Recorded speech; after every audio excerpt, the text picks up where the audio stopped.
the allocation committee for the Portland Children's Levy. Last week, we went through several of the areas. Today, we're going to finish up with the hunger relief, the after school, and the mentoring portion of this program. We have our very able Portland Children Levy staff with us today. And we have, I assume, are all members of the allocation committee present today? Lisa, can you tell me are all members present? Yes, all members are present. Okay, very good. So why don't we jump into hunger relief, and then I will bring up my phone and my script at a later time. Well, we're going to, Lisa Hansel actually is going to, let's roll back for 1 second. We probably need to approve the minutes from the last meeting first. All right. So good. maybe do that. And then Lisa Hansel's going to just do a brief introduction. So that should give you some time for the technology to come up for you. Okay. Why don't I take a motion, please, on the minutes from the last meeting? I move approval. I second. And I need to see hands raised so I know who's actually doing that. Yeah, this is Felicia. I second. I'm looking for my hand raising part of it on my screen. Sorry. Yeah, it's weird. You have to check on the chat first so that it brings it up on the right hand side. Thanks, Mayor. So we have a motion from Lisa, second from Mitch. Any objections? Seeing none. Very good. The minutes are approved. From the, I'm trying to find the date. From which meeting? What was the date? April 24th. All right, so we've done that. So now I've got my talking points. Hi, everybody. I'm Ted Wheeler.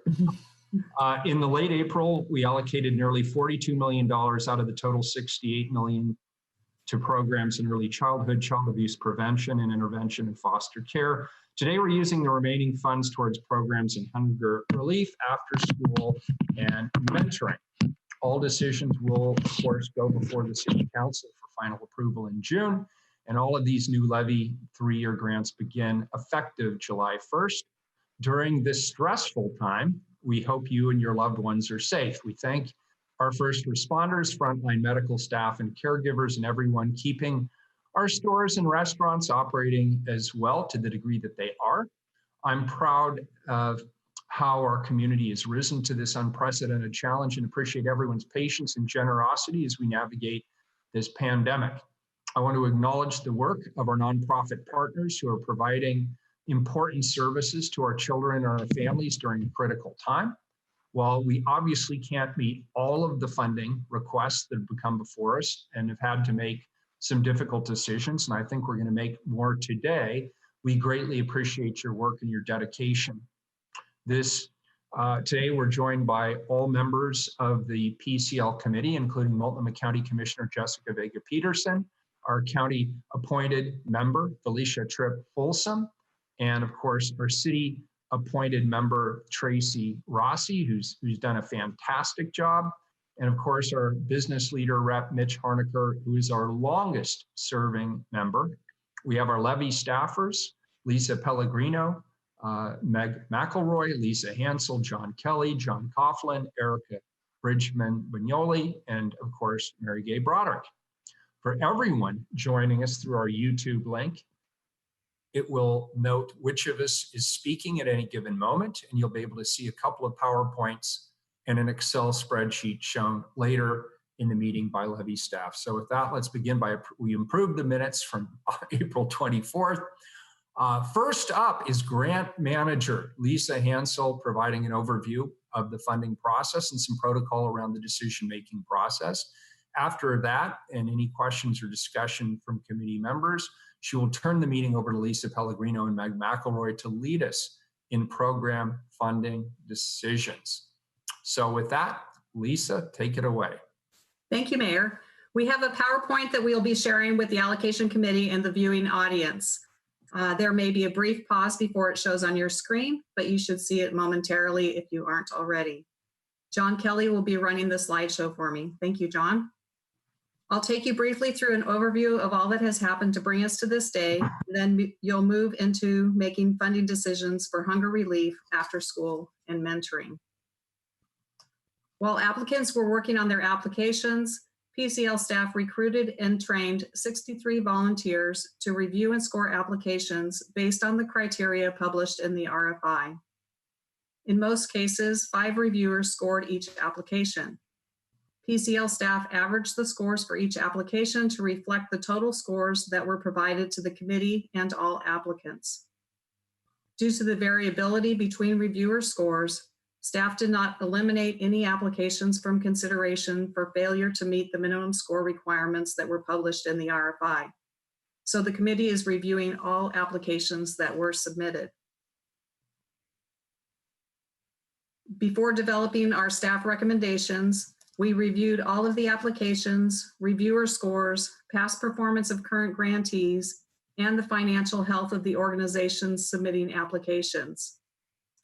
Our recommendations were based on all of that information and the criteria published in the RFI.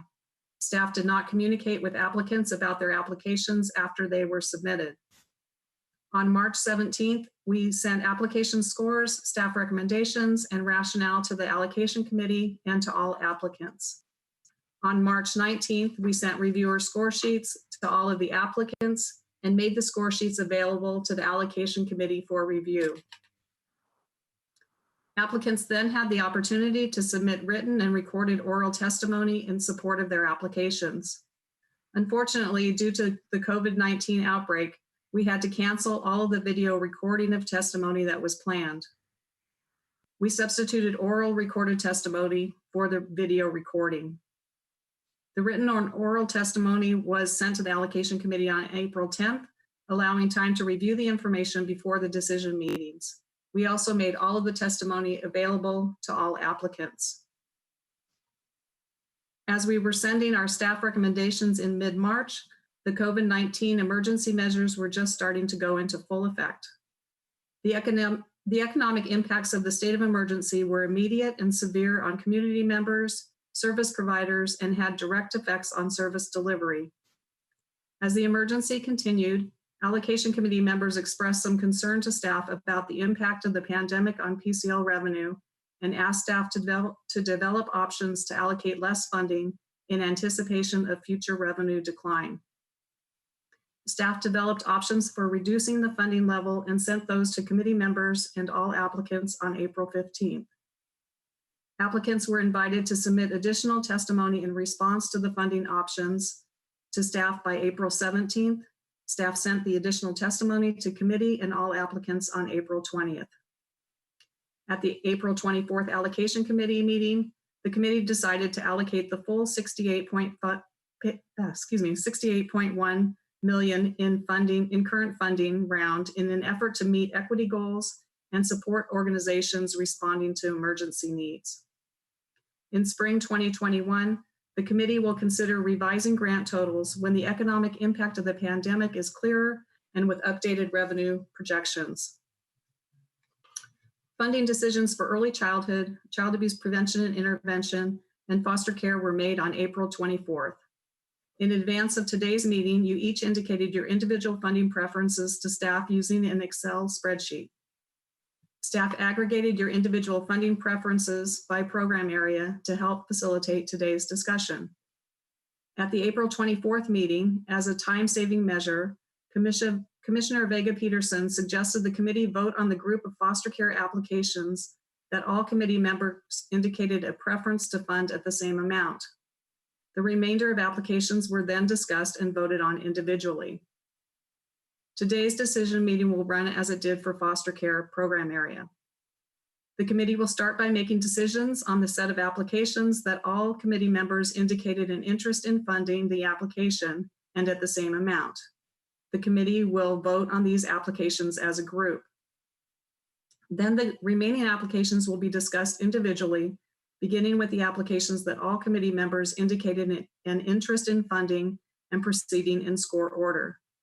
The committee will vote on each of these individual applications.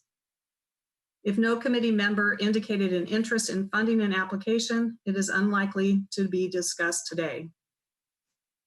Now moving on to the mechanics of the decision-making. For each program area, staff will state the application number and name of the application, the number of you out of 5 who are interested in funding it, and the funding amount or range of funding amounts.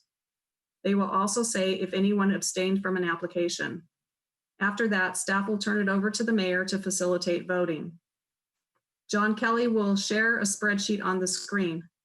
John, if you could please stop sharing the PowerPoint and now share the hunger relief spreadsheet. Wait a moment so you'll be able to see what you'll be seeing during the decision-making process. There you go. This spreadsheet will be used to track your decisions as you make them. John will fill in the application number, applicant name, and the grant amount. The original allocation amount for the program area is listed on the top of the sheet, and the balance is also listed. John's pointing to both of those places. The balance will change with each funding decision. In addition to the original allocation amounts for each funding area, there is $120,179 balance from the April 24th meeting that may be allocated today. So do you have any questions before you proceed with decision making?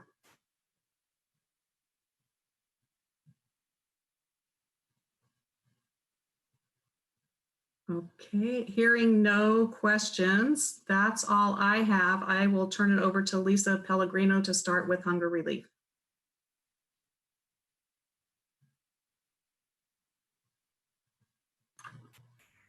Okay, thanks, Lisa. Before we turn into decision-making in the remaining program areas, as Lisa pointed out, I want everyone to keep in mind that you do have a balance of approximately $120,000 that can be transferred to allocate today. And to remind everybody that this balance is smaller than the balance that staff transferred in their recommendations to the mentoring program area. So staff's original recommendations resulted in a negative balance of about $50,000 after all allocations were made. Staff recommended that could be taken from unspent balances on grant contracts ending this fiscal year, which is on June 30. As you approach your decision making today, I just want everyone to keep in mind that if you want to allocate all of the money that staff had recommended be allocated, that would result in a total deficit of approximately $350,000 due to the fact you made an additional grant in the last set of decisions. So I just want folks to keep that in the back of their mind as we approach the end of the line today. As I said, we made allocations or recommendations based on a deficit that resulted in a deficit of about $50,000. 350 is quite a bit more. We looked back just to give you some background on fund balances that we've had in previous years, and in the last 3 years, fund balance has ranged from about 2.9% to 3.4% of grant budgets. However, given the current emergency, we're expecting that will likely lower because we've given current grantees flexibility to use funds to meet emergency needs. And it's likely that, or at least we're forecasting that balance is likely to be lower. So our best estimate is a fund balance, or I should say contract balances at the end of this fiscal year of about 1 to 1.5% of current grant budgets, which is approximately $250,000. So just to give you some parameters as you approach the end of your decision making, I wanted to say that at the beginning because it always gets hard at the end to keep in mind whether, just how much you're willing to spend over what the original allocation amount was. Okay, keeping that in mind, let's turn to hunger relief. As Lisa said, we've grouped all of the applications together where there is no disagreement between the individual preferences of committee members and on the funding amount, so you can decide those as a block today. In hunger relief, we have a historic moment in Levy history. There are no disagreements among you about what to fund. So I will read through your preferences, and these preferences were preferred by everybody. So first application, HR 4, IRCO Hunger Relief Program. Second, HR 7, Metropolitan Family Services Hunger Relief Program. The amount for IRCO, recommended amount is $757,015. Second is HR 7, Metropolitan, okay. And your preferred amount was $478,029. Third is Oregon Food Bank, School-Based Food Programs, HR 9. Preferred amount is $1,848,210. Next is HR 5, Janus Youth Programs, Village Gardens. Preferred amount is $430,225. Next is HR 1, Familias en Acción, Latino Food Equity Program. Preferred allocation is $547,584. Next is HR 2, Growing Gardens. Preferred allocation is 387,194.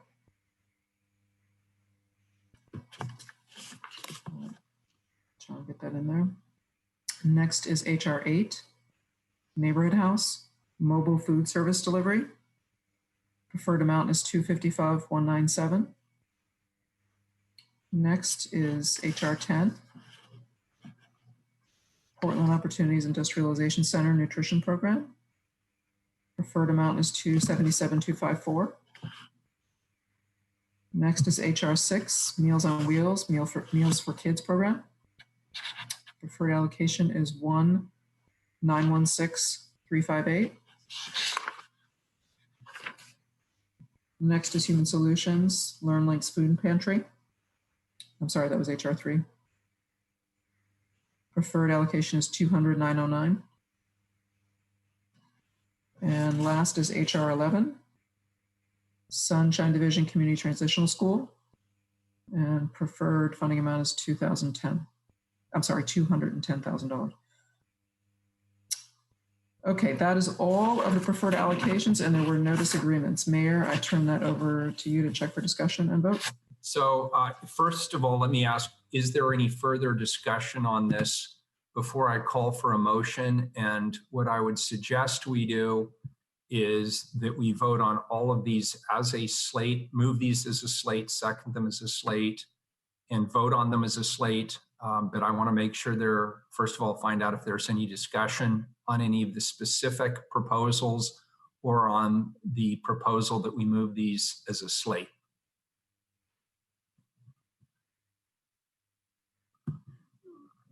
I'm not seeing anybody raise their hand as of this moment. Let me slide up here and make sure I'm not missing somebody. Sorry, I am Mitch, and then Commissioner Vega-Peterson.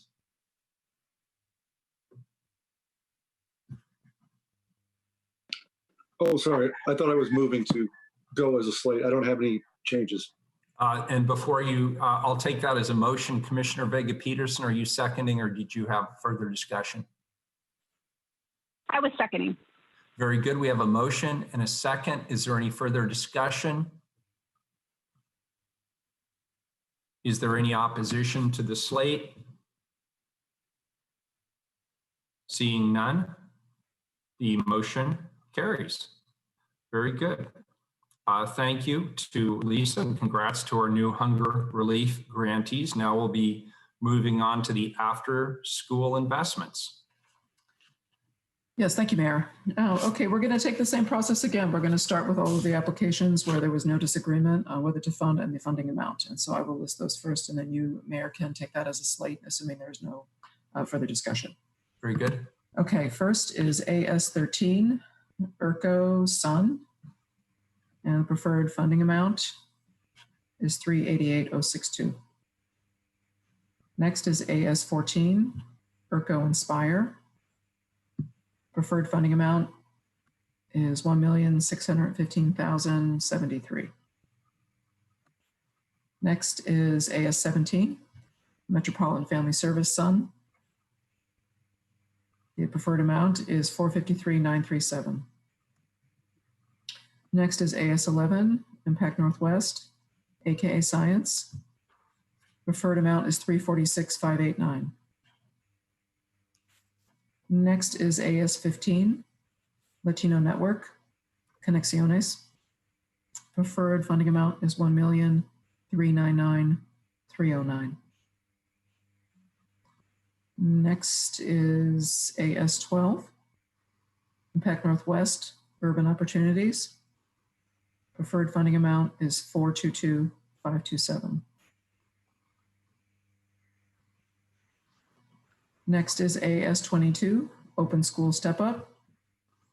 Preferred funding amount is $1,390,617. Next is AS24, Portland Opportunities Industrialization Center. Preferred funding amount is $309,090. Next is AS20, Neighborhood House Connect Program. Preferred funding amount is $264,464. AS9 is next. Human Solutions LearnLinks. Preferred funding amount is 592,005. 592,005. Next is AS3, Bravo Youth Orchestra. Preferred funding amount is 330,779. Next is AS4, El Programa Hispano. Preferred funding amount is 578,459. Next is AS6, Girls Inc. Preferred funding amount is 231,332.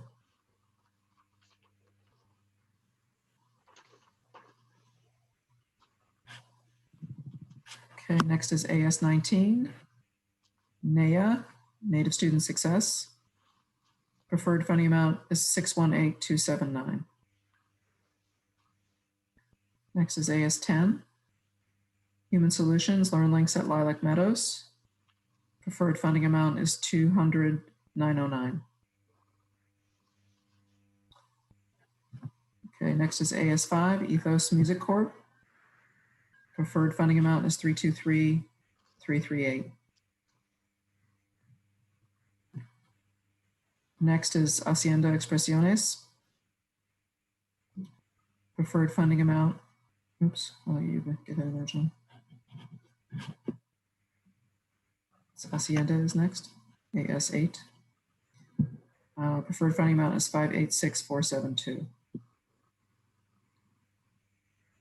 And last in this block is AS2, Boys and Girls Clubs. Preferred funding amount is 226,152. Okay, that is the block on which everybody agrees on whether to fund and the amount. So Mayor, I'll turn it over to you. Okay, hang on, let me just glance. We have the Latino network. Okay, so as Lisa just mentioned, this is a block where we are all in agreement. There is no dissent on this block. We could move this as a block, but first, before we do that, is there any further discussion on any of the items listed in this particular block? Seeing none. Oh, actually, this is Tracy. Yep.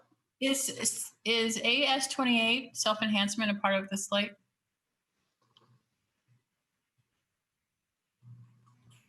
Yes, we'll get to that because there wasn't agreement on amount.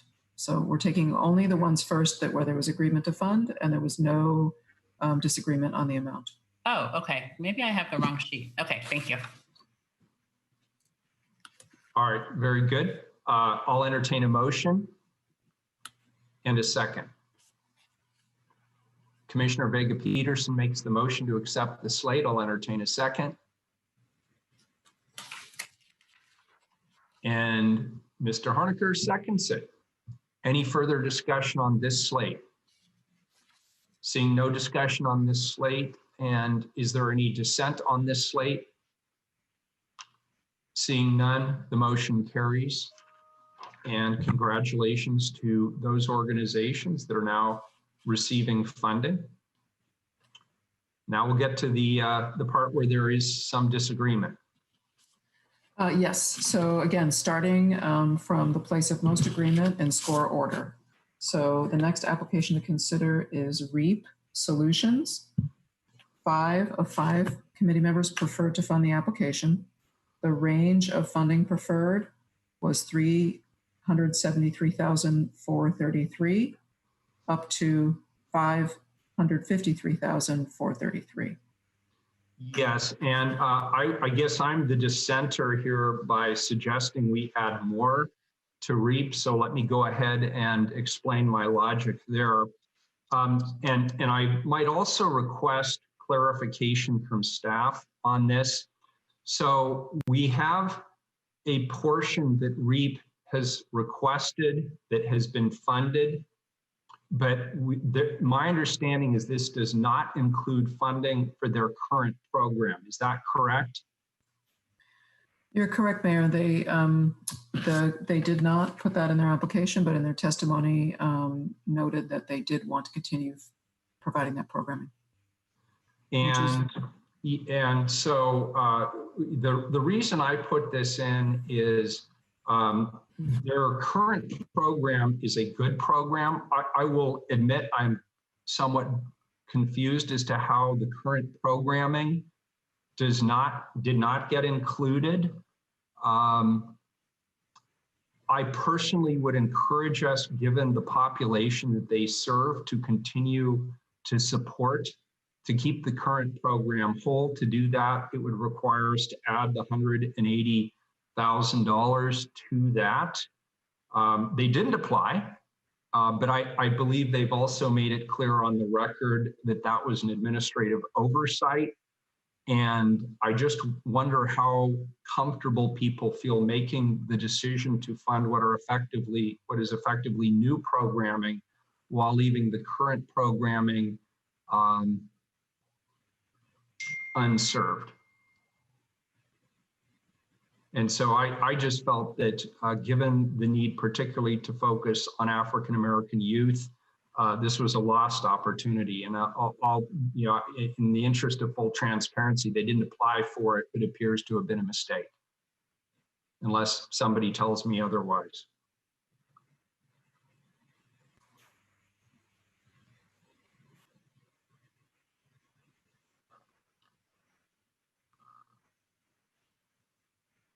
Mitch.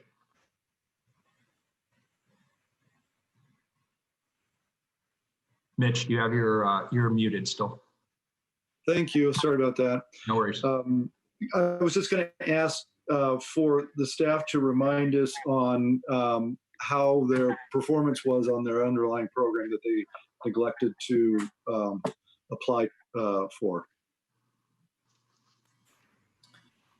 There have been no performance issues in the last year and a half. There was a little bit of a rocky start, but after they got up and running, there's been no issues. Right. So, and rocky start, like a lot of the new programs that we funded Indeed. out of the box, and then they've been meeting there. Okay. So that's important to me. That's good news. First of all, thank you, Mitch. Lisa, did I characterize the situation accurately? I want to make sure that on the record here, I'm being completely accurate in how I represented this.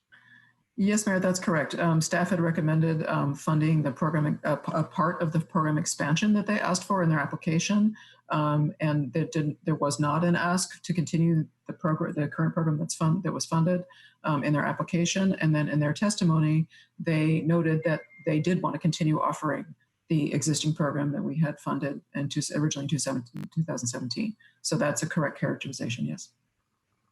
And, I don't want to be unfair to those organizations that played by the rules, filled out the applications. On the other hand, given that we know there is a gap here for the kinds of services that are provided by REAP, I honestly, just thinking about this in terms of what I think is important for the community, I feel it's important to include this. Commissioner Vega-Peterson. Thank you, Mayor. I had a question for staff in terms of the two elementary schools that they didn't request the grant funding for. Where are those elementary schools located? They are Oliver and Park Lane in East Portland. Okay, yep.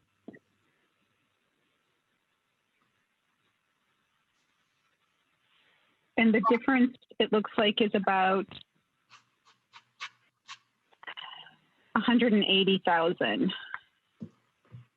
Yeah, it's about 57,000 a year over 3 years.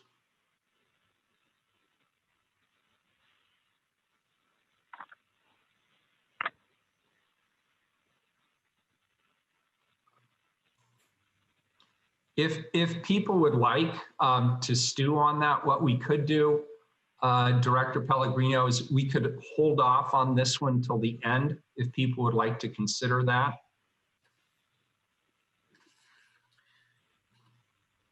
That's fine, Mayor. You can continue and not assign a funding amount. You can look at your balances. We can proceed that way if you want. Unless, well, I'd sort of like to poll the committee first and just see if people are still confused and want to think on this. I certainly want to give people the space to do that. It's somewhat of an unusual situation. But if people are ready to go, I certainly am prepared to move forward. This is Mitch, Mayor.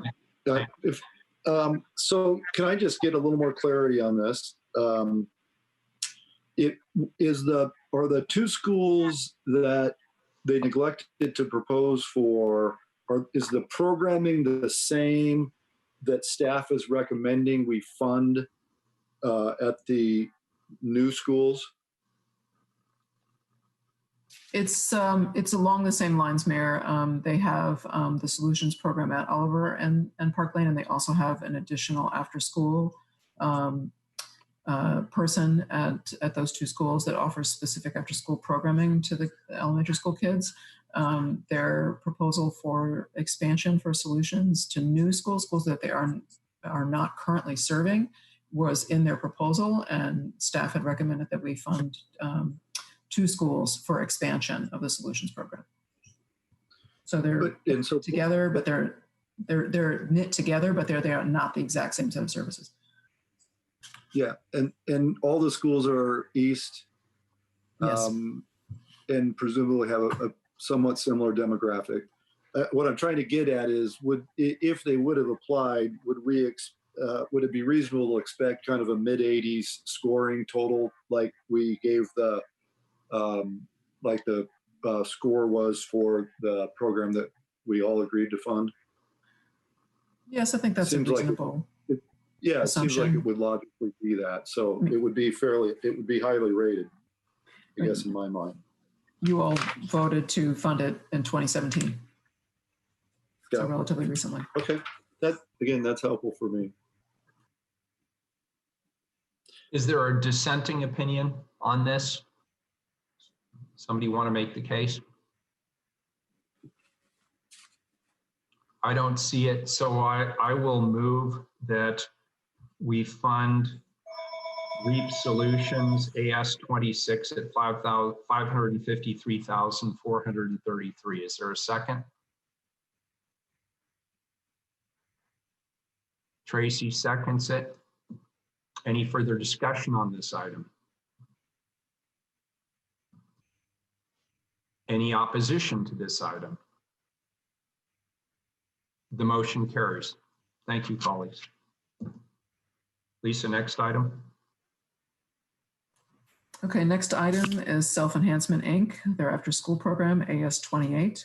5 of you wanted to fund this. There was a range of preferred amounts, starting at $1,028,774 and going up to $1,330,274. All right, and Mitch, it looks like you are the one person with a different recommendation. Would you like to have the floor? Yeah, this is somewhat of a blunt instrument, but I was in favor of funding the Cappy 1 Bridge Meadows project, which was $301,500. And so what I did was look at all of the programming that has been recommended and that I supported for funding, and took the program that scored the lowest of all, which is this program at 62.3, and subtracted the 301,500 from the staff recommendation of 1.3 million. So it's just a math reduction.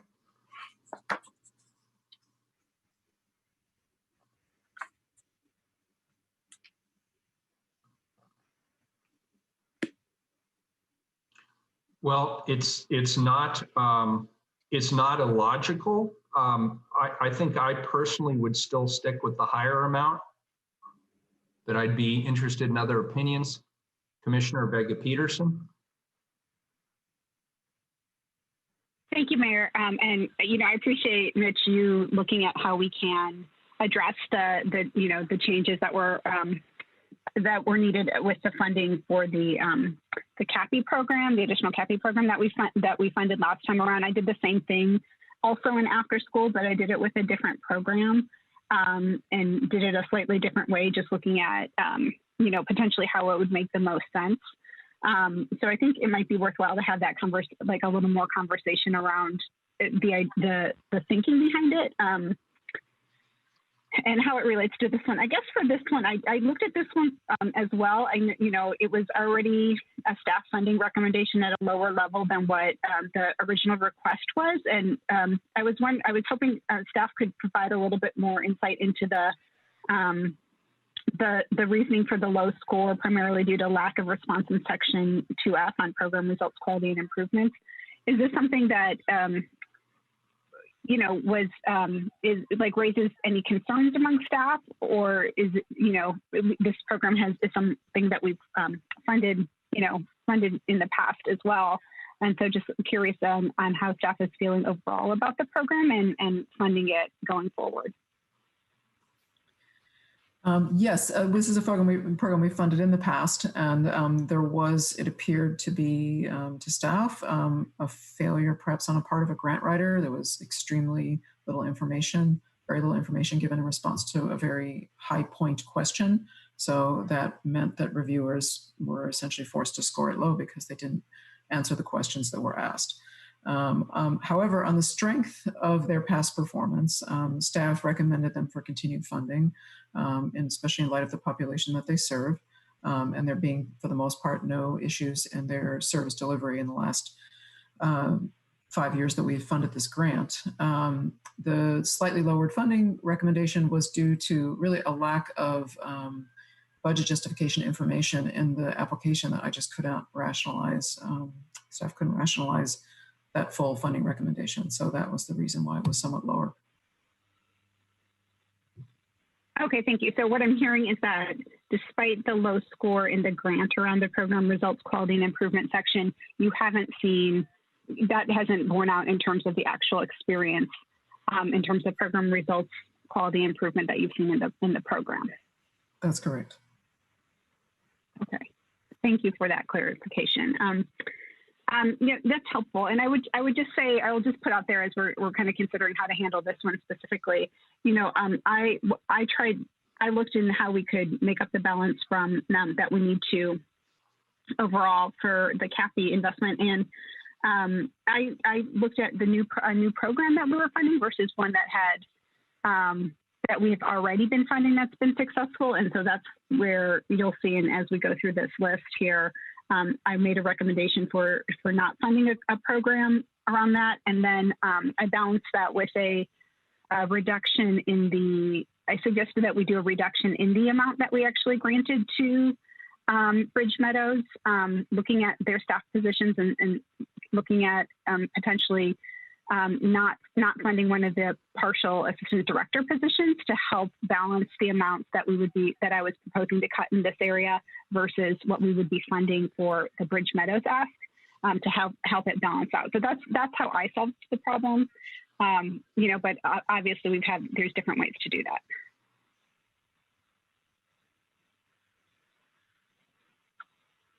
I personally would rather look at a new program versus cutting from an existing program that's been successful. You all could consider, there are several programs left for consideration that would be new grants for the levy and that involve expansions of existing activities. You could consider those if you want first before you make a decision about whether you want to lower that grant amount.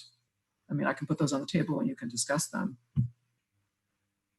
And that's all I can offer in terms of trying to figure out what you would prefer. This is Tracy. I would like to do that, to look at those programs first before making. Okay, so we will table AS 28 then for the moment. And Lisa, will you remind me to come back to that so we don't forget? Yes. All right, very good. Okay, so there are 3 more programs that there was some level of disagreement about. And why don't I have John put them all on the list so you can see them? And then you all can discuss each of them and figure out where you land. All right. So the next program that in terms of, again, order of preference and score order. So this next program, 4 of 5 of you wanted to fund, and that is A16, Latino Network Studio Latino. And like I said, 1 person did not want to fund it at all, and the other 4 of members preferred to fund at the staff recommended amount, which was 231,818. All right, so I was the one who proposed that we not fund it at all, and I want to explain that position. First of all, I'm a huge fan of the Latino Network. I think they do outstanding work, and I hope that's reflected by the fact that we unanimously voted earlier for $1.4 million for other after-school programs. The Studio Latino, the after-school arts program, would be a new program. It has not received existing dollars. The program, as I understand it, and staff can correct me if I'm wrong, has not yet been set up. And given that we have supported $1.4 million to Latino Network for the other after-school program, as much as I do love the arts, and I think the arts are an important part of the educational process, I'm concerned that we do not leave enough resource for our mentorship programs, particularly mentorship programs focused on African-American youth. And so I was trying to find a way to more fully fund mentoring programs, particularly those geared towards African-American youth. I had to find the resources somewhere. I chose not to take it from existing programming, but to do it from new programming. And that was the basis for my decision to recommend that we do not fund this new program. Mayor, do you want me to run through the others as well? Absolutely. So that people could. Why don't we put them all on the table, because there's interaction, I think, here. Yeah, so the next, and I think there are perhaps similar reasons of people to what you just articulated. So that's why I feel like maybe you should think about all of them. So AS25, Portland State University, Oregon Mesa program. Again, 4 of 5 people wanted to fund it at the 350, 243 level, and 1 person elected not to include that in their slate. And then the next program, AS1, Active Children Portland. This program, 3 of 5 of you indicated a preference to fund at 210,909, and 2 of you indicated a preference not to fund it. So all 3 of these grants would represent new grants for the levy, and are for either expansion for expansions and some support for existing programming. Why don't I start with the last one, since I'm one of the dissenting opinions there on the active children. My logic is very much the same here. There is not currently an investment in this program. This is a new grant. There is free access to soccer, which is a good thing. It's a relatively, in fact, I think it is correct me if I'm wrong, Lisa, it is virtually a brand new organization. And given that we're going a begging, finding resources, again, in particular for the mentoring programs and even existing after-school programs that are showing good results, I simply made the hard choice here not to fund this in this cycle.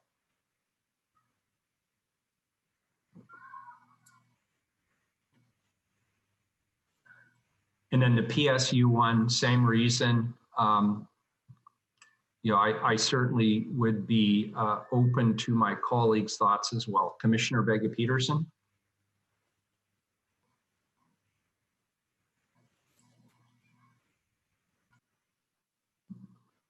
Commissioner, did you have a comment? You're muted. I'm sorry, I forgot to unmute. Yes, thank you, Mayor. I wanted to speak about the Active Children Portland because I also suggested not funding this program for the same reasons, for very similar reasons that you stated. Investing in a new program and a new organization and trying to just fill the gap and the dollars that were needed for the Bridge Meadows program. This is what looked like. It had a roughly the same match, and it did score significantly, noticeably lower than some of the other new programs that were proposed in this category. So I just, so that's why I proposed not funding this and using the $210,000 to apply to the Bridge Meadows program. Then, as I said earlier, with a reduction in the grant for that one as well. So that was my thinking around this. Thank you, Commissioner. Other thoughts?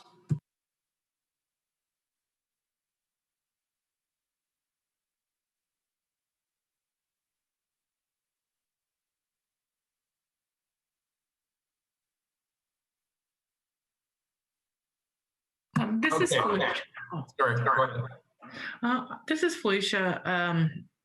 I think this is where it really got tough after we funded Bridge Meadows, is really where do you cut once you are out of the top applications? And I do think that we should have some thoughtful conversation on this, which we're already having.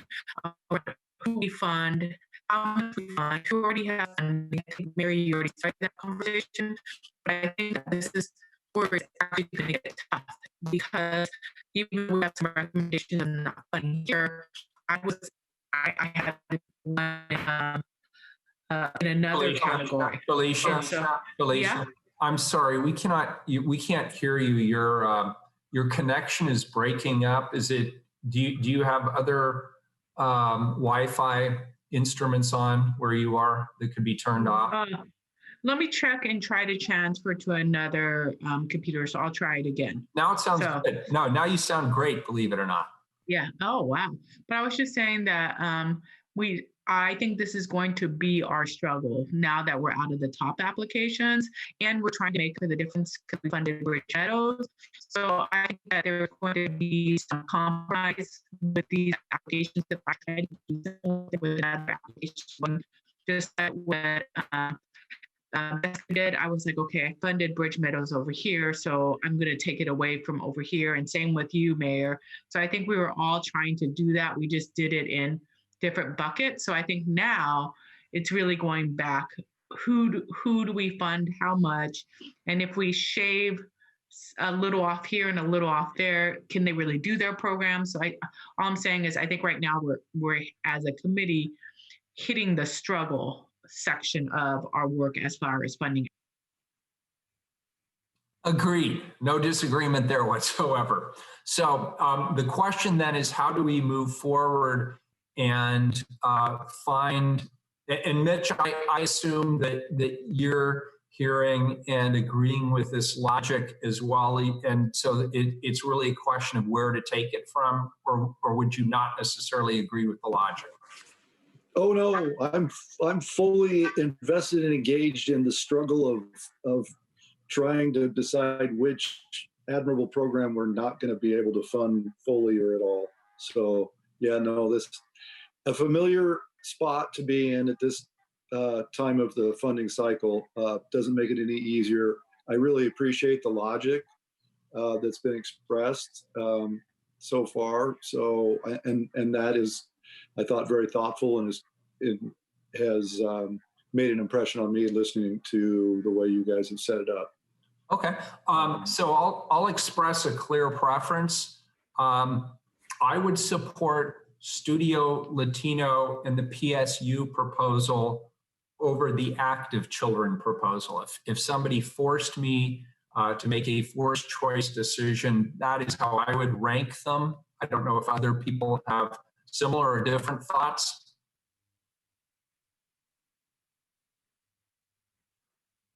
So are you saying you would fund the MESA program? I would prefer to fund both Studio Latino and the Oregon MESA program through PSU over the active children. That is how I would rank them. Okay, and based on our conversations, I was doing some ranking on my own. I would agree with that.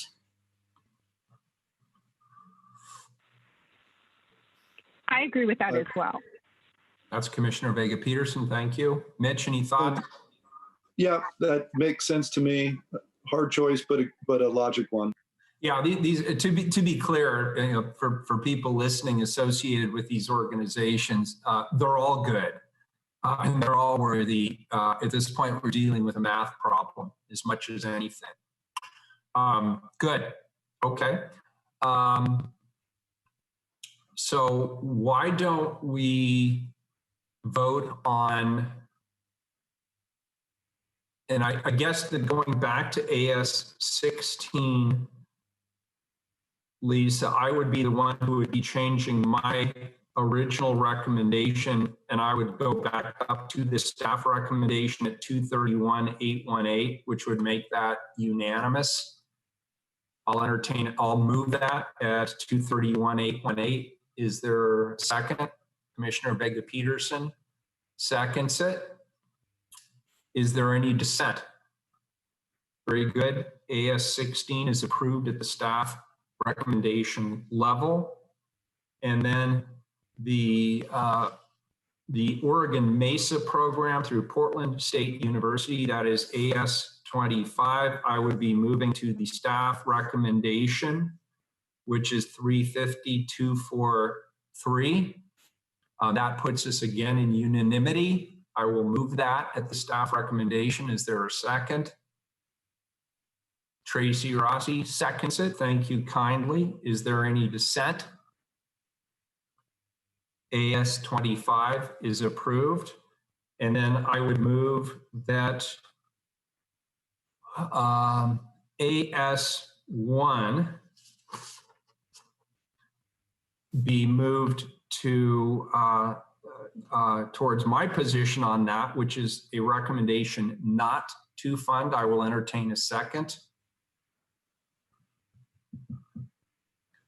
Mitch seconds that. Is there any dissent to funding that at zero, to not funding AS1 at zero? Is there any dissent to that? Seeing none, the motion carries. AS1 will not receive funding during this cycle. Very good. And where do we, and then we have outstanding, Lisa, AS 28, is that Yes. correct? That's correct. So I don't know whether you want to consider, I mean, you could make the decision now. You could hold off making the decision until you look at mentoring, because I hear many of you saying in your comments today that you made certain decisions or certain balances in your preferences based on wanting to preserve some funding for mentoring. I saw different priorities from Jessica, from the mayor. So I'm not sure how you want to approach that. It's up to you. So I'll just throw all my cards on the table here. Where I was going to use saved resources in the mentoring program, ironically was going to be for the SEI in school programming piece, that is M18 under the mentoring program. I was going to give half of their requested funding so that we could get something in the Park Rose School District, an elementary site. So why don't we do this? Why don't we hear what people have to say on mentoring? Let's move to that. Let's hold off on AS 28 for right now and go through the mentoring and come back to AS 28 unless somebody has an objection to us doing that. Commissioner Vega Peterson. Thank you, Mayor. I just wanted to note, though, that I believe we still have another gap with the REAP solutions and funding that at a higher level than what was originally in the staff recommendations. So I just want to make sure that we don't lose track of that one. I'm sorry, which one is that, Commissioner? I believe it was, oh wait, I think it's the REAP, it was AS 26. And you have to go further up. Or, no, that was voted on at the higher level. Am I not correct about that? I think everyone agreed. It did, but we have a gap then, right? In terms of yes, I mean essentially, If you want to think about it this way, you just made the decision not to fund AC Portland at 210,909. However, you had increased the REEF grant by 180. And so you have not saved that much. You've saved about, Sounds like somebody's lunch. about 30,000. So just, or 31. And just for your mental math, yes. I just want to make sure we're keeping that in mind as we have these discussions too, like, you know, where we're still off balance. That's correct. You've saved some money in after school, but not as much as you would need to make up for the grant that you made in the child abuse prevention additional grant. I mean, you also can consider, you know, how much deficit are you willing to have? You know, we're betting the odds and understanding what possible fund balance we might have from this year. So, you know, that's kind of up to you about how you feel about that as a committee. Because I feel like our conservative estimate is the most deficit you should consider having is 250,000. Because that's our best guess on what might be left over to use to make that up. But, you know, going higher than that is just, there's some level of risk there. So just keep that in mind as you proceed through mentoring so you can sort of understand what, you know, what level of deficit you're entertaining. Okay, that's fair. And of course, we can always true this up at the end of the process here as well. Yes. Okay, do you want Meg to take you through mentoring and you can see what you agreed on and kind of where your discussion points are there? Yeah, first of all, thanks to so far our new partners in the after school program. And now we have Meg McElroy. Who's going to take us through the mentoring. All right, thanks everyone. So as you just did in the after school and hunger relief program areas, we will walk you through the group of applications in the mentoring program area where all 5 of you expressed an interest in wanting to fund the application and at the same amount of funding. So the first application in that set of 6 that meet that criteria is M9. It's IRCO's Refugee and Immigrant Mentoring Program. And the amount that you all expressed an interest in was $1,125,913. The second application in that group is M10, Latino Network's Padrinos Portland program. And the amount that you are all interested in for that program is $772,494. The third application in that group is M15, POIC's School-Based Mentoring Program. And the amount you all indicated was $445,448. And the next one in that group is M14, Pathfinders Network Mentoring Inside Out Program. And the amount that you all indicated was $463,635. And the fifth one in that group is M12, NAEA's College Preparation Mentoring Program. And the amount that you all indicated was $530,798. And then the sixth and final one in that group is M3, Campfire's Middle School Program.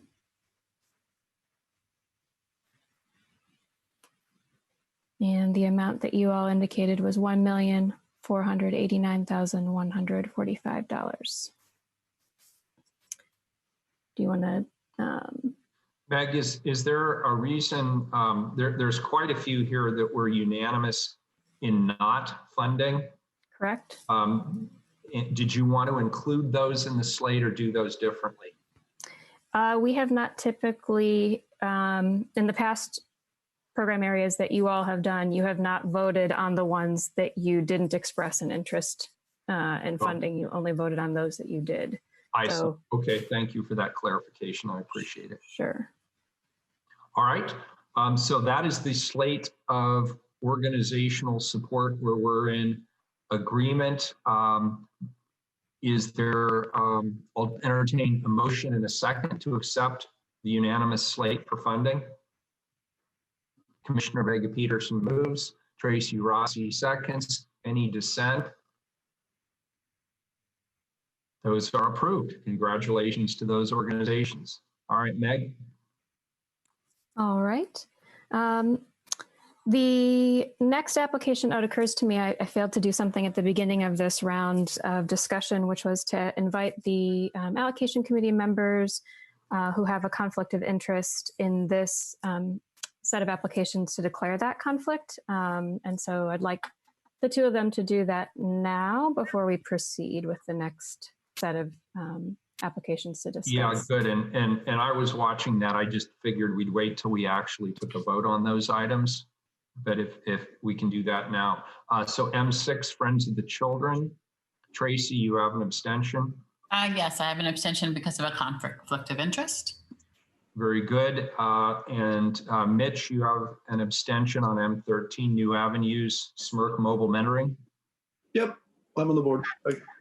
Thanks. Thank you. Appreciate it. All right, thank you, Mayor. And so the next application that 4 out of 4 of you expressed an interest in funding at the same amount is Friends of the Children. And the amount that you, that's M6, great. The amount that you indicated was $1,597,047. Yes, and just to clarify for the record, we're all in agreement in the amount. And then that's the one where Tracy has abstained. Is there any further discussion on that item? I'll entertain a motion to accept the motion in a second. A motion from Mitch, a second from Commissioner Vega Peterson. Any dissent other than the abstention? It passes. M6 is approved. All right. Staff recommended funding level. Then the next one where the most of you wanted to fund it was 4 out of 5 of you indicated an interest in wanting to fund the College Possible College Access Program. That's application M4. All right. And the amount that you indicated, that 4 out of 5 of you indicated an interest in funding was all the same amount, which is $313,511. All right, Felicia, did you have thoughts on this one? I only didn't recommend it for funding because I was trying to replace the Bridge Meadows money. And I was just thinking there are a lot of college programs, but this one is amazing and I think it's wonderful. So I will go with the group, but it was more of me trying to be cognizant of the Bridge Meadows funding. So that was the only reason. I think the work they do is incredible, all of that. I was just trying to balance it out. So I'm happy to go with the group. So I just wanted you to know that was the only reason why the funding was the way I was looking. I was trying to look for other resources. All right, very good. Thank you for that. Sounds like we're unanimous. I'll entertain a motion in a second. That's to accept M4 at the staff recommended level. Commissioner Vega Peterson moves. Looks like Mitch Horniker snuck in there on the second. Any dissent on this item? Seeing none, the motion carries. College Possible is funded at the staff recommended level. Okay, and before we move forward, I just want to point out the balance right now in this program area. You all started with a possible amount in this program area of just over 6 million. And if I'm understanding their spreadsheet correctly here, the total that you've allocated so far exceeds the balance by over $600,000. There is money that you have not used yet that could be added to this program area. John has that amount shown there on the sheet. John, that red color there, that red color is a little hard to see. Yeah. So I can go ahead and have you add the last application in this program area that you wanted to discuss, but I want to point out the wrestling with the balance here. And just to be clear on that balance, so that's the 317 plus what you have described as a conservative carryover, or that's probably not the right way to put it, a cushion of up to 250. Is that accurate or no? Yes, that 250 is what we project could be unspent by organizations that currently have PCL grants by the end of this fiscal year, June 30. However, Wait, if Mayor? that turns out not to be the case, then obviously we would have to find actual program reduction cuts, correct?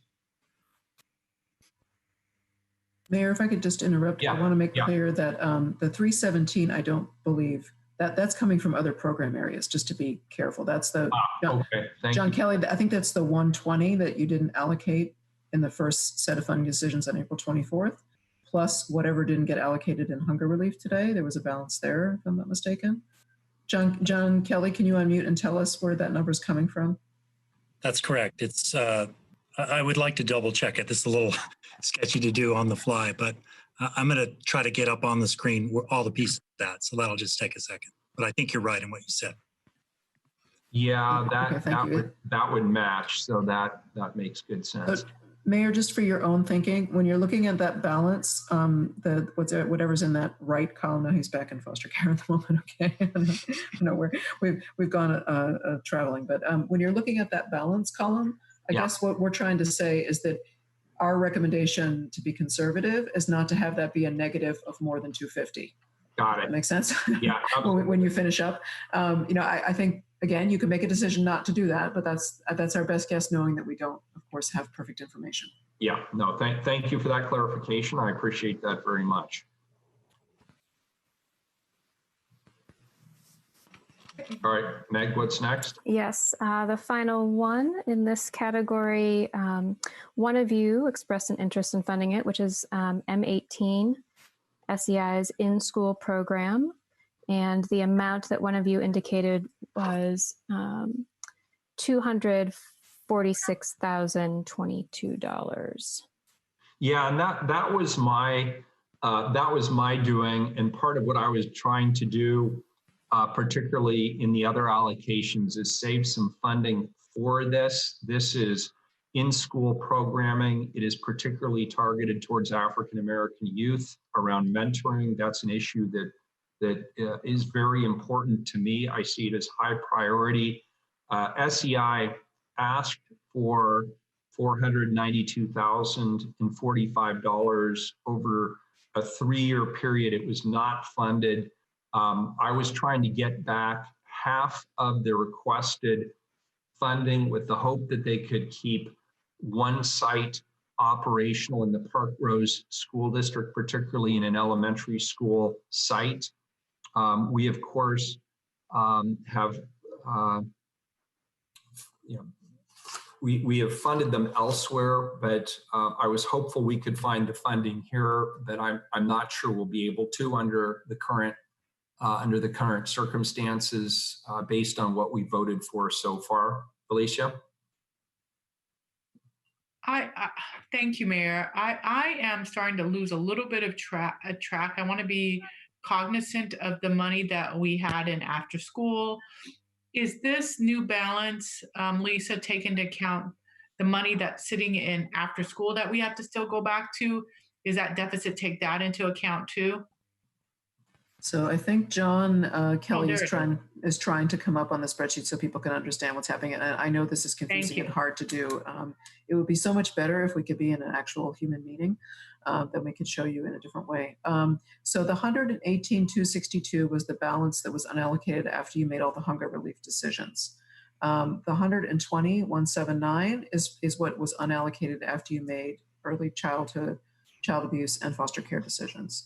And then from what I understand, I think if I'm looking at this correctly, so there was a balance that was unallocated in after school because you didn't make a decision about the level of funding for SEI. You all want to fund it, but you're not sure for how much, is what I heard you say. Right. So what John Kelly was doing, I think, was putting in the maximum amount that anybody wanted to fund SEI at, and that was 1,330,274.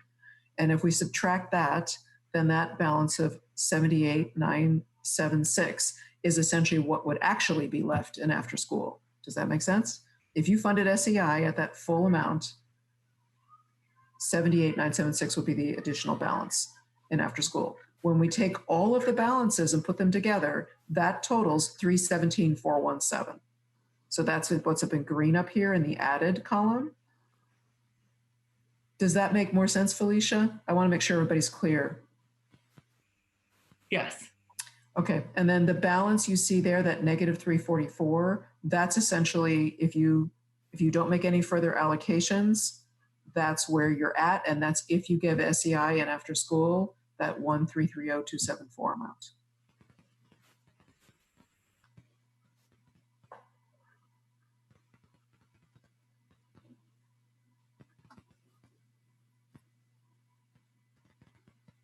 So help me understand one piece of math here then, Lisa. So if I'm understanding this correctly, we could still fund, and I understand I'm an outlier here, so I'm not assuming this, but I'm just asking the question. We could potentially fund M18 at the 246 level.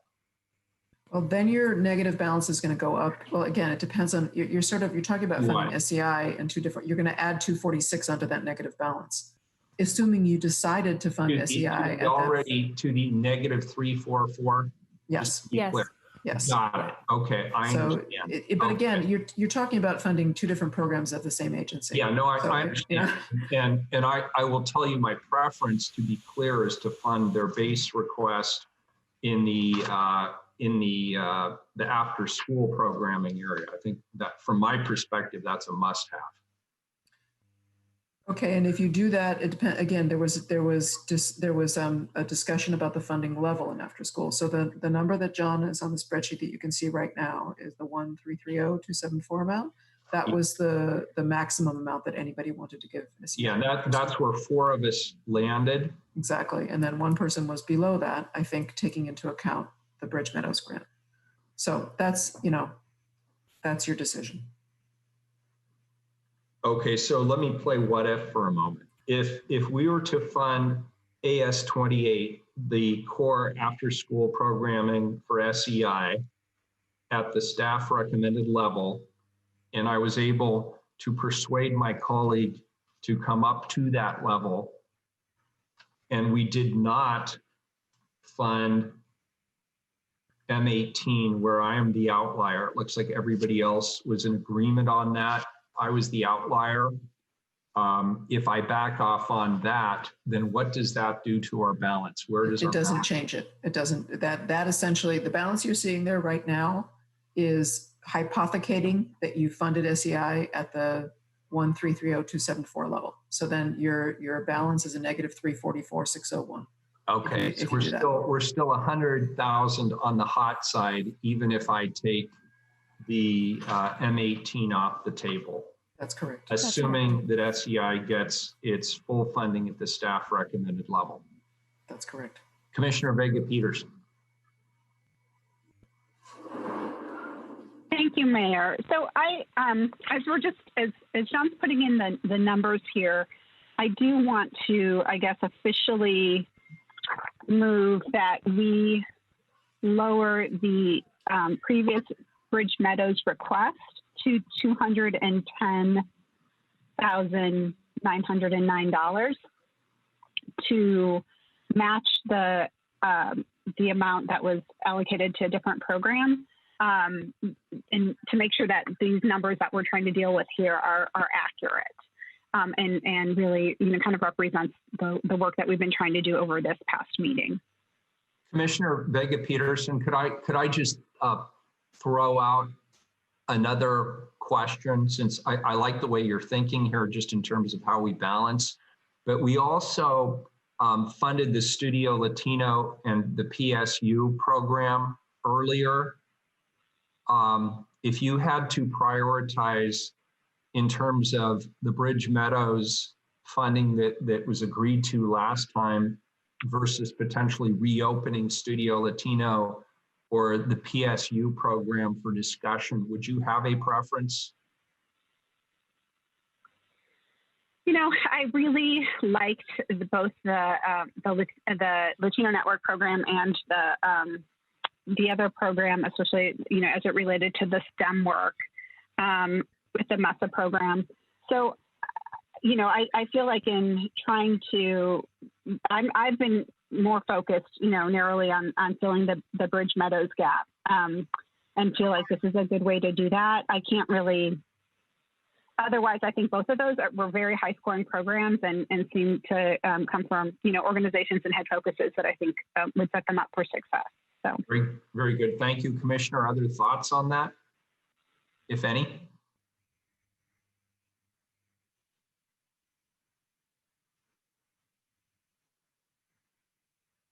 All right, Commissioner, would you like to make a motion? Felicia has a question. Felicia. I really would prefer to keep the Bridge Meadows program in its entirety. I know I'm probably going counter to the group, and really look at cutting from the other programs. I just think that this is just me personally. I think if we're going to fund Bridge Meadows just at the amount they're looking for, I'm just concerned that they won't be able to do their program at that amount. And I would love to hear from staff first before I make that vote.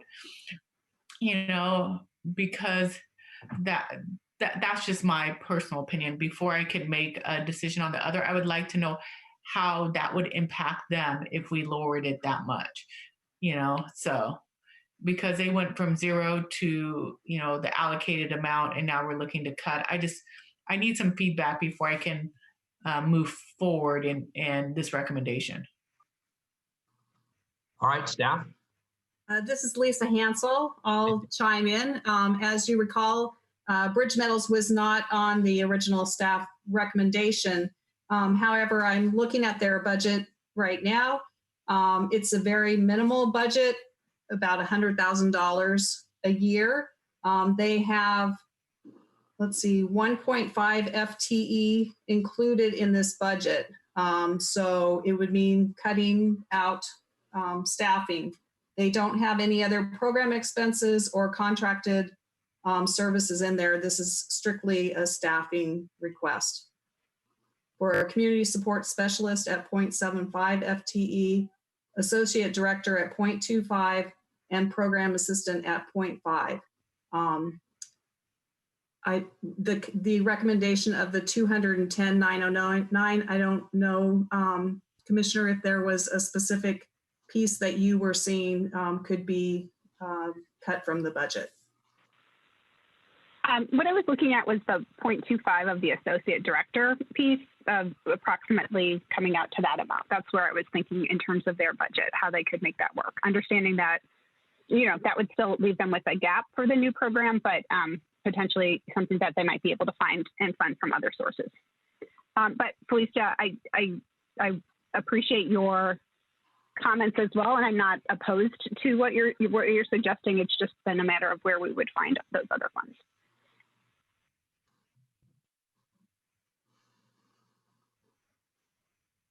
And so again, Mayor, I'm not trying to derail the process.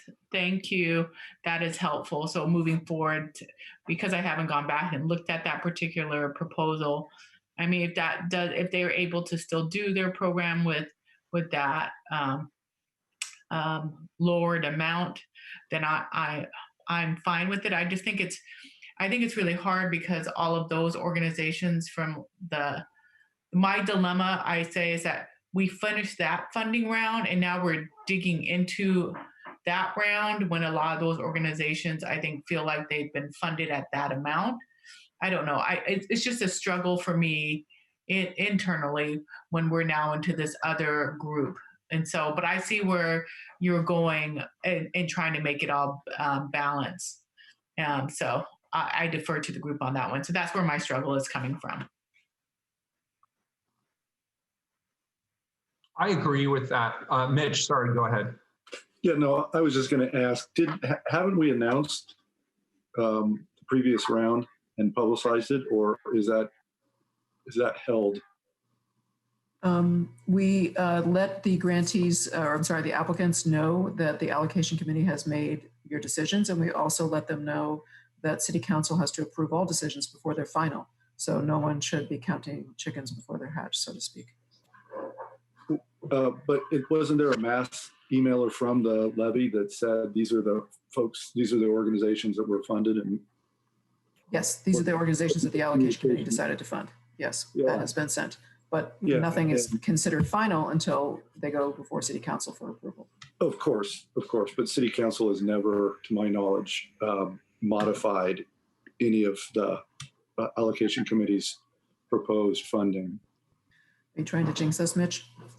No, I'm just pointing that out. So I guess I'm going to second Felicia's concerns, and I guess leave it at that. So I'm in agreement as well. I heard what Commissioner Vega Peterson said, and I am concerned that I don't like the idea of going back and reopening a previous allocation decision. That just doesn't set well with me. We made a very forceful case for it at the time. We made the case understanding that that would require us to find reductions or not fund as much in this round. That was made very, very clear by staff. And that is an existing program that we chose to fund based on the strength of the program and what we knew about it. And we are weighing that against new programs that we are choosing to fund that sound important. They are, with good people running them, they are. But my preference would be to reduce those expenditures for new programs, assuming staff believes they can still deliver the results. If they can't, then it's a different discussion.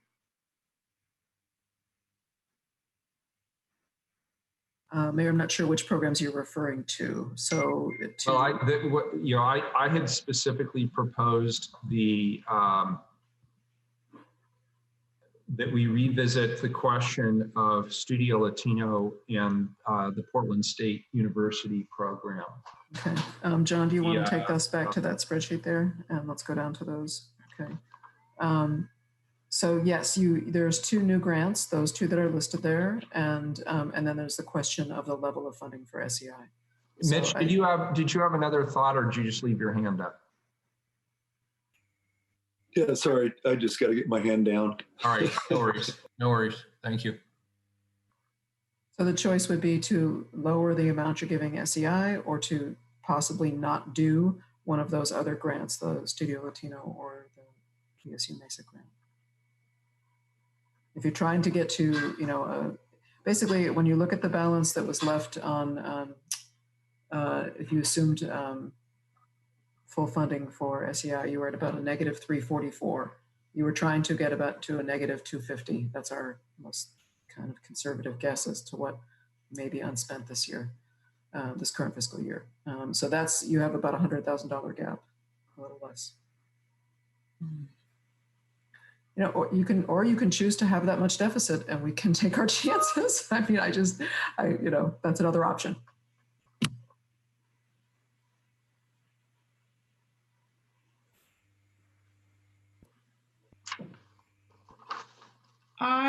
This is Felicia. I see where you're going with the deficit in this pandemic. That concerns me, and I just want to make sure I'm trying to be really respectful of these nonprofits, and I want to be able to make sure as close as we can fund them in the amounts that they have requested.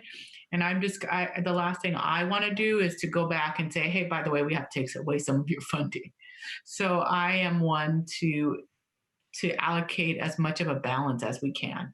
That's only because I'm cognizant in this pandemic that they're all going to be running so lean. And so I just really want to be cognizant of that.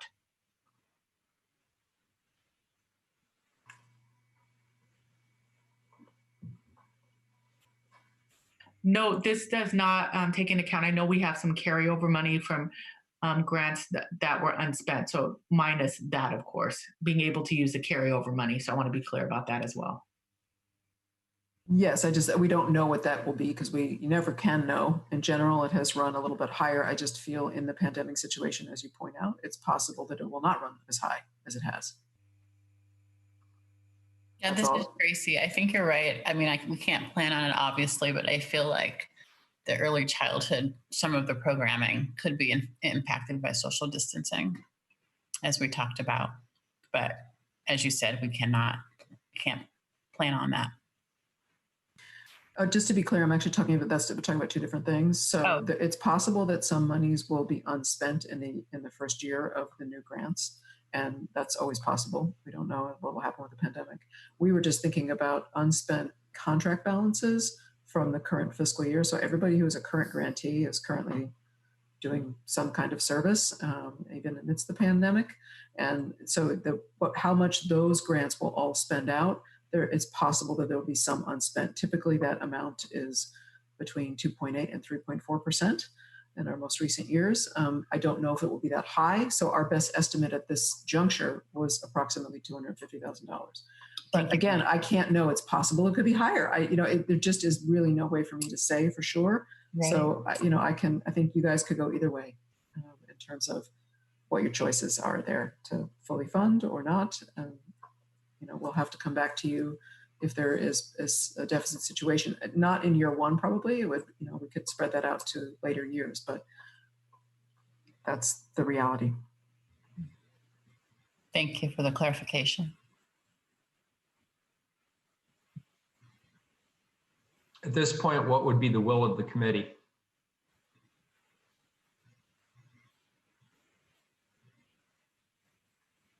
I personally don't want to open up the old process. And I went back to look and we did, that meeting is posted online. We've already said we're going to allocate that round. So I just feel that would be hard. I would like to work with deciding what the allocation is with the three that we're in this cycle for. But again, I don't want to be the outlier in this. I really want to go with what the group is willing to go with. I just looking at the fairness and the transparency of the process is what I'm looking through that lens. Yeah, no, and that's good. As I mentioned, in the interest of balancing and potentially funding other mentoring programs for African American youth, I'd originally proposed that Studio Latino not be funded as a new program, and that the Portland State University Oregon MESA program not be funded for the same reason. I think it is important for us to fund the SEI after school program, AS28. But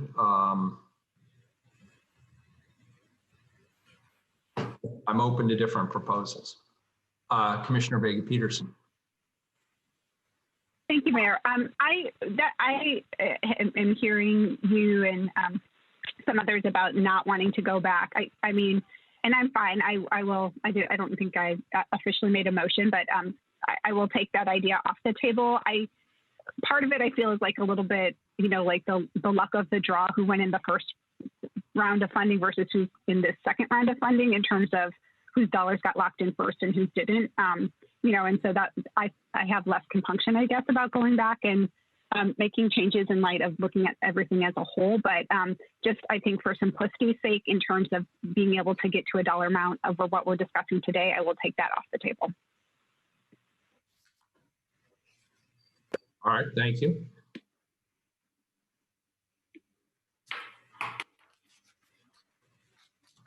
Just to make one option on the table that I don't know if you're discussing, there was a lower amount.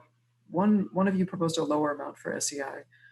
Your difference that you're trying to get to is only 100,000. You could go less on SEI in that amount and still fund the other two new programs you wanted to fund. Yeah, this is Mitch. First, I was just going to second Jessica's comments. That happens every year. It's not fair and it doesn't seem right, but that's the way we've always done it. And maybe the next time you guys will be able to figure out a better way to do it. So it does always feel somewhat arbitrary at the end, or at least it has to me. And I was just going to say what Lisa just said, which is I had backed out the full 301,000, but if we just back out the 95,000-ish, it would only drop SEI to 1.235 instead of 1028.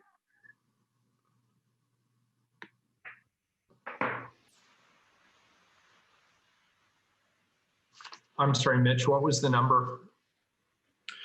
I just backed out around 95,000, the round number of 95,000 from the 1.330, and I think that number is 1235274. But I defer to John, who's never wrong. Okay, well, John's calculating that. Commissioner Vega Peterson. I just forgot to lower my hand from before. Oh, no worries. Okay, John. But I do appreciate Mitch's thinking in this. My number agrees with yours, Mitch. Okay, can you switch to the mentoring program balance so we can see what the number is then? As I believe that would take care of the issue. It'll take a second to fix it.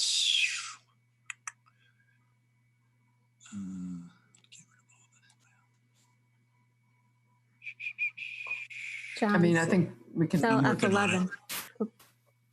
I think if you change the value in cell F11, it will update your numbers. You're right. This one? Yes.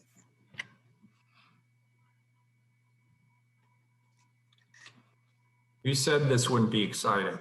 Yeah, no, it is. It's going to take me a second to figure it out. There's something going on with the balance in after school.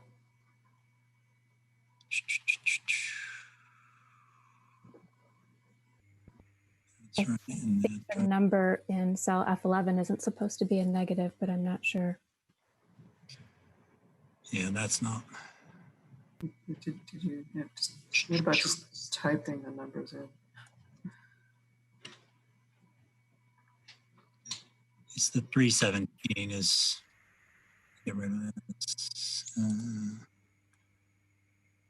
There's the problem. That was hard.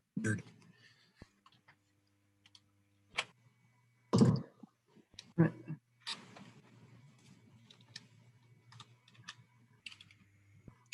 And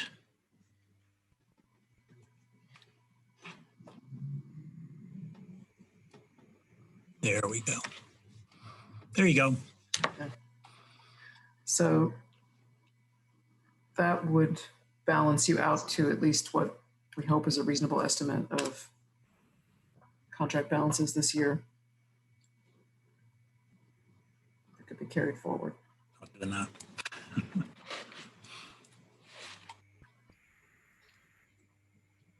Okay, I just wanted to make sure that the math was all correct, and it looks like So it is. that includes these allocations in after school. Sorry.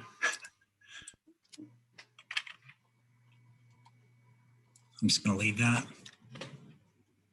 So we haven't, the after school has not been voted on yet, nor the last mentoring, I think. I can't remember now.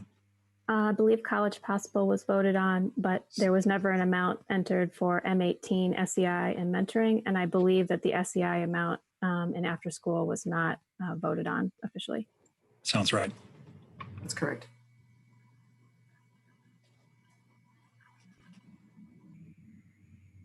So, Mayor, do you want to take either a motion, or entertain a motion, or entertain more discussion on whether you want to? Mitch, I'll entertain a motion.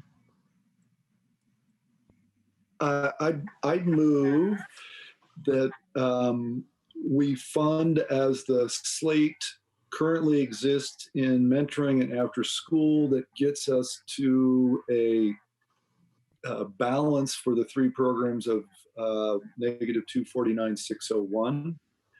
And I believe, as I look at the screens, that is consistent with all of the grant amounts in both after school and mentoring that are currently on those slides. I think you might have to move to approve SEI at a specific funding level, because nobody moved to enter any funding level or to vote on the grant.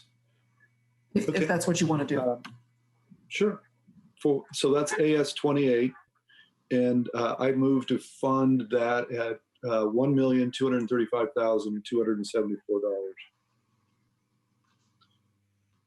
Is there a second? Tracy, are you seconding that?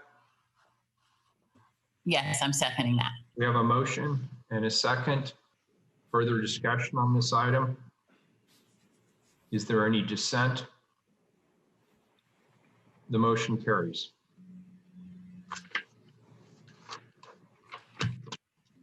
Okay, thank you all for your long attention to difficult discussions. It's extremely difficult decisions and hard to make. You know, I want to thank, first of all, my colleagues, and I certainly want to thank all the Levy partners. It is no fun getting down to the final choices here, particularly when there's so many really incredible organizations. And those organizations are made up of people who are truly giving their all. They're giving their best, particularly right now in the face of the pandemic. And I want to thank not only the individuals and organizations that applied, I want to thank the Levy staff and everybody who assisted in what amounted to nearly 2 years of community outreach and work for this funding round.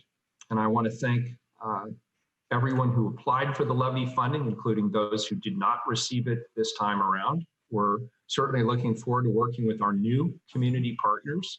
Your commitment, your experience, and your expertise has never been needed more than it is right now. And I also want to thank our small grants fund manager, Erica Bridgman-Vignoli, who will be asking us to vote on documents to get the small grants fund up and running at some point later this summer. And Erica, I know you wanted to say a few words on this as well.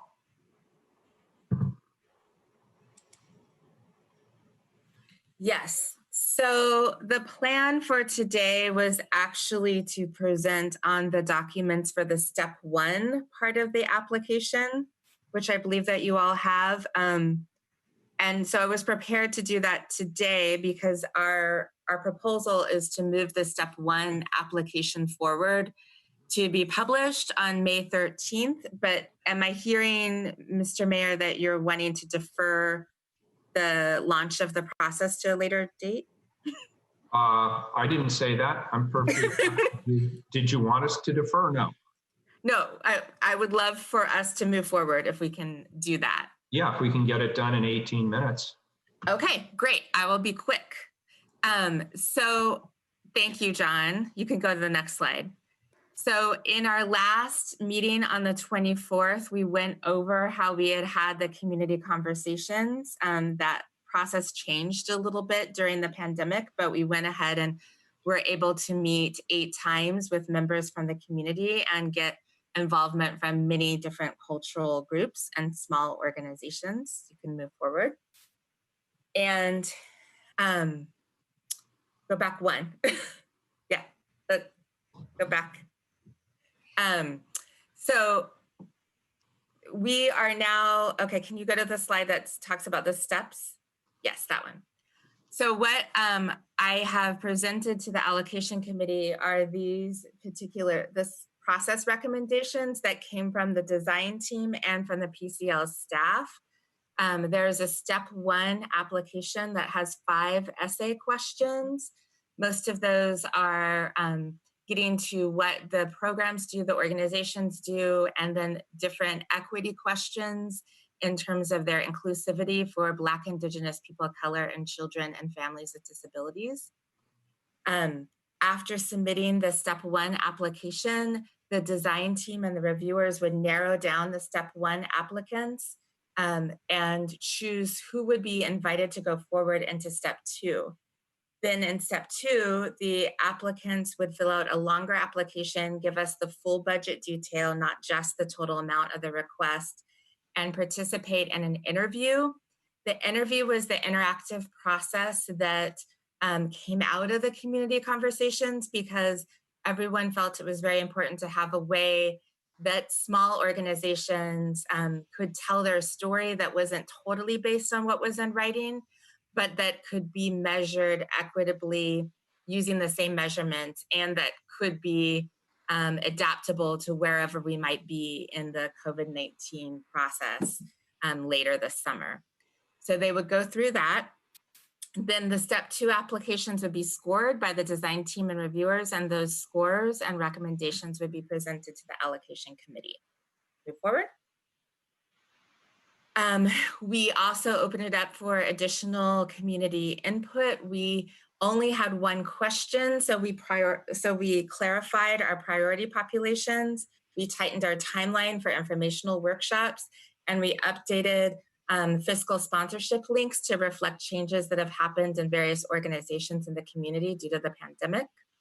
Move forward. So our timeline is, as I said, we would like to publish all of the step 1 materials in May, and then I would be hosting 2 informational sessions also in May. The step 1 applications would be due in July. And then in August and September, we would like to have the draft materials for the second round approved by the allocation committee, and invite organizations to the second step, which we would have a final slate approved in the fall and have city council approved by the end of the year, and the contracts out to the nonprofits by the beginning of next year. That's it. So, so that's the end of that presentation. And now I just wanted to open it up and see if there are any questions or discussions on the materials that you all have been presented with. Any questions for Erica?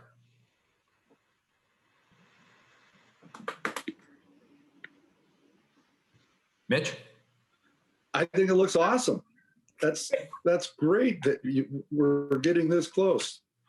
Thank you. Thank you. Great. Any further comments? I just want to say, Erica, thank you. And we're obviously really excited seeing who applies in the Small Grants Fund and how those organizations are going to reach some of the marginalized communities who really haven't received levy funding in the past. This is an innovative new approach for PCL, and we're excited to have you leading that effort. So thank you for that. Thank you. Is there any action that you're requiring from us today, or is this just, does this complete your presentation for today? I need you to vote on the materials and approve them so that we can publish them. Okay, I'll entertain a motion. Mitch, okay, Mitch lowered his hand. Mitch, do you want to make the motion here? So moved. You have a motion? Jessica Vega Peterson, our esteemed commissioner from Multnomah County, seconds it. Any further discussion? Any opposition?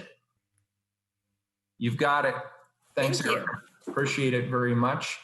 That does conclude the formal portion of our meetings. As always, people can stay posted on all upcoming events through the Levy website and other outreach communications. Until we meet again, stay safe, and we stand adjourned. Thank you, everyone. Have a good day. Thank you, Mayor. Thank you. Thank you. Bye-bye. Thank you. Bye. Thank you.